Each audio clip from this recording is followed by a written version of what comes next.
Good morning, afternoon, or evening, wherever you are. Welcome back to the channel. My name is Sunscreen if you're new here. On this channel, we talk all things luxury beauty. We keep it real, raw, and relatable also, so make sure you're subscribed and you become a part of our family. Today, we're putting this makeup look to the ultimate test because I'm getting ready for a day at Six Flags in summer. And if you've ever been to an amusement park, when it's hot, then you know that that's a challenge.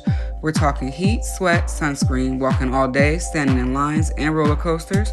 So my goal today is to create a makeup look that's polished, comfortable, and capable for surviving all outdoors.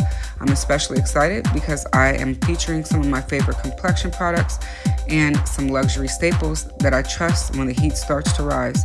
So grab your beverage of choice, get comfortable, and let's get ready together. Just as a reminder, I've also linked the products that I'm using here in this video direct for your shopping pleasure. Do remember that all proceeds earned are reinvested into the channel and into the content that I provide here for you. If you're new, once again, welcome, and I thank you for being here. If you're a returning subscriber, thank you for coming back. I hope you enjoy the video. And remember, always keep it real, always keep it raw, always keep it relatable. And until the next video, I'll see you then.